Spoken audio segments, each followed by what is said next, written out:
Bom dia, bom dia, bom dia, graça e paz, a paz do Senhor Jesus para você, meu amigo, minha amiga, meu irmão, companheiro de todas as madrugadas, glória, aleluias. Estamos aqui novamente nessa manhã de quinta-feira, dia 28 de maio, o mês de maio está acabando, estamos já chegando ao fim do ano. Quero falar negócio de temperatura hoje rapidinho aqui, né? Lá em Cascavel, na terra do James Keller, Gama, temperatura lá tá em 14 graus. Tá bom lá para ele é calor, 14 graus é calor. Aqui em Campinas, 15 graus tá legal também, né? Não tá ruim, tempinho fresquinho, tranquilo, mas tem que ter blusa, né? Lá em Jacaraípe, na terra do pastor Isaac, do pastor Noel, a temperatura lá tá... Deixa eu dar uma olhada aqui que eu marquei aqui, senão eu esqueço, né? 15 graus em Jacaraípe, aquela região abençoada. São 5 horas 44 minutos, 5 horas 44 minutos, né? Glória a Deus por isso. Lá na cidade do pastor Montes Claros, 16 graus. Jacaraípe 22, na terra do pastor Isaac. Eu vou falar um pouquinho aqui lá do pastor Isaac, chamados para fora. Talvez no fim do vídeo eu fale um pouco, ele não me permitiu falar isso não, mas eu fiquei gamado com esse nome e quero fazer parte desse trabalho, chamados para fora. Porque na verdade praticamente o que me levantou, antes de ler a palavra, eu vou fazer esse pequeno comentário aqui. O que me levantou no início da minha conversão foi esse trabalho de rua, trabalho chamados para fora, a Igreja Batista. Na época era o pastor Edivaldo, falecido, e eu encontrei uma equipe lá, né? Uma equipe, irmão Geraldo, irmão Luiz, irmã Jalda, irmã Aparecida, o irmão Toninho, e alguns deles faziam trabalho de rua, muita dificuldade, ninguém tem carro, tinha, né? Hoje não sei nem se tem anos que eu não vejo eles. Colocavam uma caixinha de som, uma caixa de som nas bicicletas, a gente arrumava a extensão, chegava nas praças e pedia a luz emprestada e fazia o trabalho do Senhor. E eu cresci ali, fortificando com aqueles rapazes. Eu era iniciante, novo convertido, era monte, eles gostavam de monte, era orava monte, fazia vigília.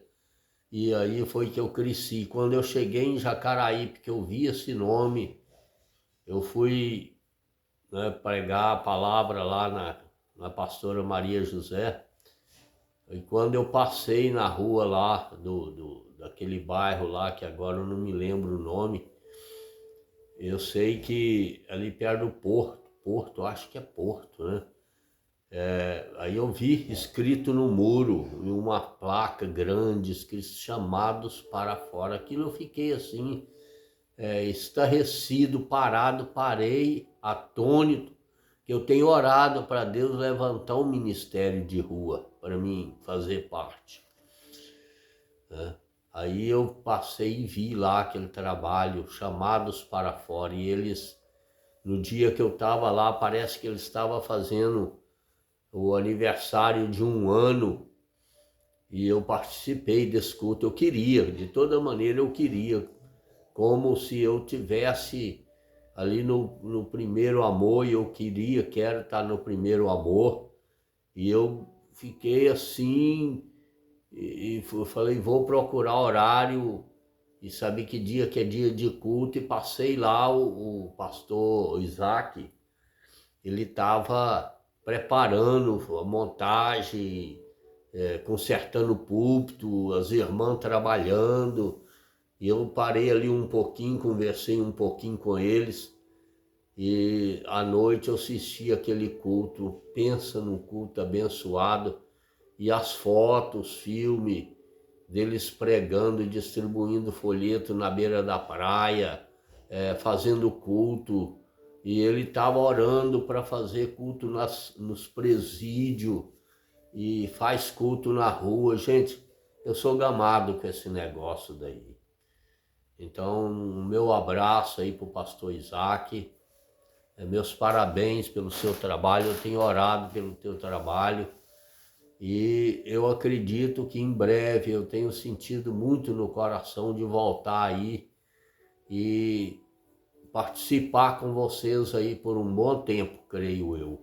Estou orando, estou pedindo a Deus, porque esse trabalho me chamou muita atenção. É um trabalho que eu gosto, que eu quero fazer. Eu não tenho ânimo, confesso que eu podia sair na rua aí sozinho, mas uma andorinha sozinha não faz verão, e Jesus sempre mandou de 2, depois de mais. Então a gente tem hoje, ainda mais hoje em dia que a situação está complicadíssima, nós temos que aproveitar o tempo no Brasil que o evangelho está com a liberdade total. E juntando com um povo jovem, que são pessoas jovens que estão com sede no coração, a gente que já está lá beirando os 70 já fica mais fácil de enturmar. E eu gostei também de bater papo com o pai dele. O pai dele praticamente é da minha idade. Então um abraço. Bom, eu estava falando em Lucas capítulo 1, vou ser rápido hoje também aqui.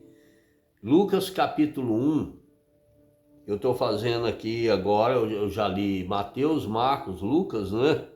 Lucas capítulo 1, no versículo 80, fala assim: e o menino crescia e se robustecia. Eu falei sobre esse assunto, desse menino que crescia e se robustecia, e o nome desse menino é João Batista, né? Esse não é Jesus, é João Batista. Mas aí eu já parti para o capítulo 2 de Lucas, né? Do capítulo 2 aí já entra na história que lá no finalzinho, quer ver? Lucas capítulo 2, deixa eu ver se é no final aqui. Versículo 40 de Lucas capítulo 2 fala assim: e o menino crescia e se fortalecia em espírito. O menino crescia e se fortalecia em espírito. Quase a mesma coisa lá de Lucas capítulo 1, versículo 80, e aqui é Lucas capítulo 2, versículo 40. Esse menino de Lucas capítulo 2, versículo 40, já é Jesus Cristo Nazareno, né? Aleluia. Isso me chamou muita atenção sobre crescer no Espírito, pois se fortalecer no Espírito é se fortificar no Espírito, é se robustecer. Quando a gente puxa no dicionário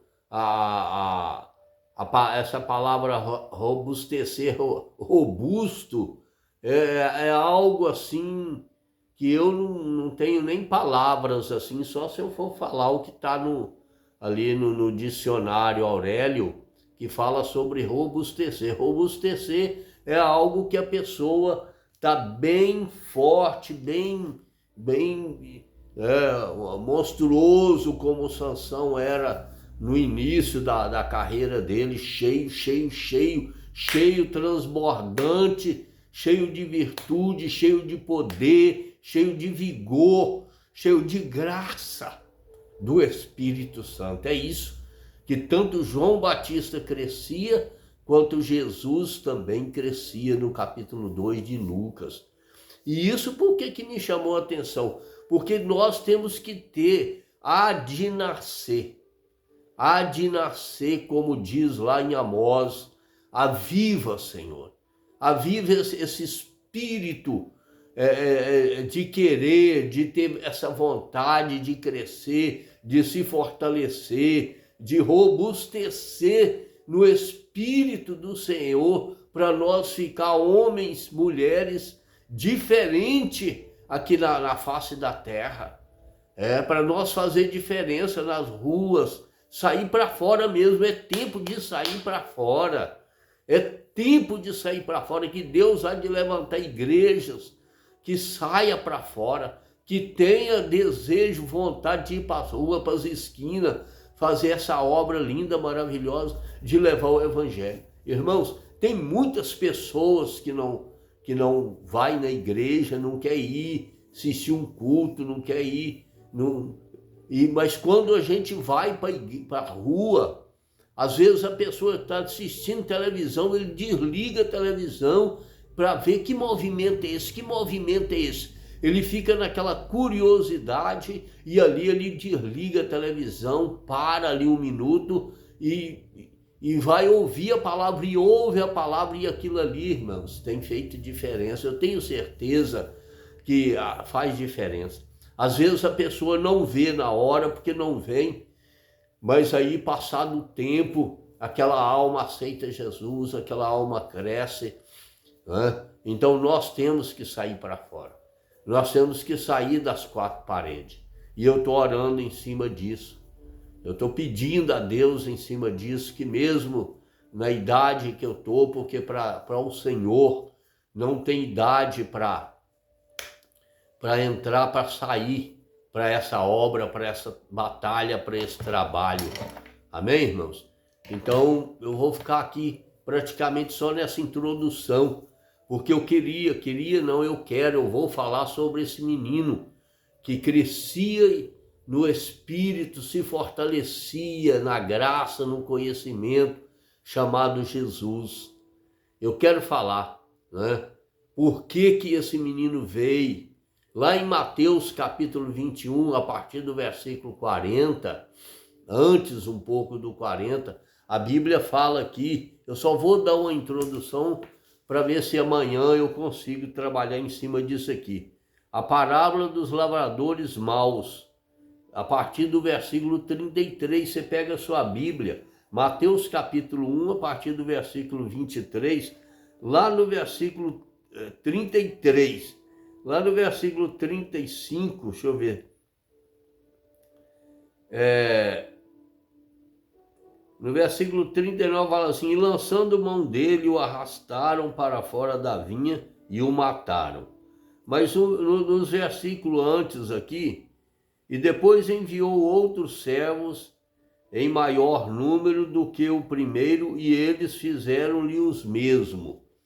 Esse Mateus, evangelista Mateus, que narrou aqui capítulo 21, a partir do versículo 33, que fala sobre esses lavradores aqui, a parábola dos lavradores maus. Isso aqui é o próprio Jesus contando essa parábola, o que aconteceu para ele poder vir a ser escolhido para salvador da nação, do mundo inteiro, né? Primeiro Deus enviou pessoas. O que essa parábola quer dizer é isso. Eu não vou contar a história dela detalhada, mas o que Deus quis fazer é isso.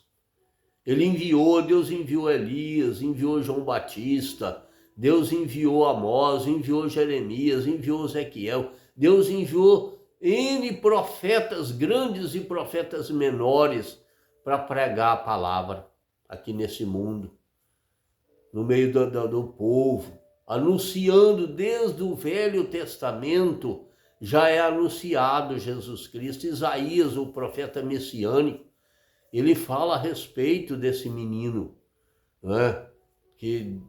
Então, devido às pessoas, o ser humano rejeitar os profetas, né? Essa vinha representa o mundo, aonde o Senhor plantou, né? Mas as pessoas mataram as pessoas, os profetas, decapitaram, Então foi necessário. Deus, por amor, por isso que a Bíblia diz, porque Deus amou o mundo de tal maneira que deu seu Filho unigênito. Não nasceu porque esse amor de Deus para com a humanidade nasceu desde o início. Mas esse amor se fortaleceu mesmo, porque mesmo o ser humano matando os profetas, Deus, pela sua infinita graça e misericórdia, nasceu no coração dele enviar o seu filho, que é esse menino que nós vamos falar dele, e escolheu Maria. Eu vou falar tudo dentro desse assunto também, nesse mês de maio, junho, que é longa a história e é bonita. Meu abraço aí para o pastor Isaac e a igreja, meu abraço para o pastor Noel também. Eu tive lá na igreja dele, congreguei, tive uma noite lá, ele me deu uma oportunidade de dar uma palavra. Muito obrigado, um abraço. Pastor Noel, a pastora lá, Maria José também, meu abraço para ela lá, para a igreja. Meu abraço para esse povo todo aí, né? Meu amigo pastor Bruno e pastor Gessemia aí. Eu esqueço o nome da cidade dele lá. Meu abraço para meus primos, para minhas primas, para minhas irmãs, para os meus filhos. A filha que mora em Boston, nos Estados Unidos, Massachusetts. O James, mais a Yara, o Forrest e a Aline. Minha mãezinha, um abraço para minha mãezinha. Minha mãezinha querida, 96 anos. Em breve eu vou estar aí, mãezinha, para ver a senhora novamente. A senhora é a razão de eu estar de pé hoje. Quantas vezes a senhora foi para o monte com a irmã Niguita, com a irmã Maria, eu nas drogas, na bebida, e a senhora orando e chorando, e Jesus me alcançou. Recalabaixo e decanta labaixo. Jesus me alcançou, mãe. Um abraço e um beijo. Te amo, mãe. Vamos orar. Pai querido, santo, poderoso, maravilhoso, muito obrigado, Pai. Muito obrigado pelo dono da vida, o dono da graça. Muito obrigado, Pai querido, porque o Senhor me salvou. O Senhor tem alcançado minha família. O Senhor tem alcançado, Papai querido, as almas. Levanta, Pai. Desperta a igreja, desperta almas para sair para fora. Para sair das quatro paredes, Pai. Desperta. Desperta, levanta homens, mulheres, adolescentes, crianças, jovens, anciãos. Levanta, Pai, em nome de Jesus Cristo. Salva, liberta e cura, Pai, nesta manhã. Alcança, Pai querido, o enfermo, o doente, o abatido. Aquele que está no montoro, na rua, na sarjeta, nos presídios, nas cadeias, nos cárceres. Alcança, Pai, com a bênção da salvação. Faz um milagre grande hoje, Pai, na minha vida. Faz um milagre grande, Pai. Muito obrigado. Muito obrigado, Pai. Que haja cura, libertação e salvação de alma nesse dia. Em nome de Jesus. Amém. Um beijo no coração do pastor Leôncio Gama. Um abraço forte, bem forte para todos, todos, todos. Que Deus abençoe vocês. Em nome de Jesus. Amém.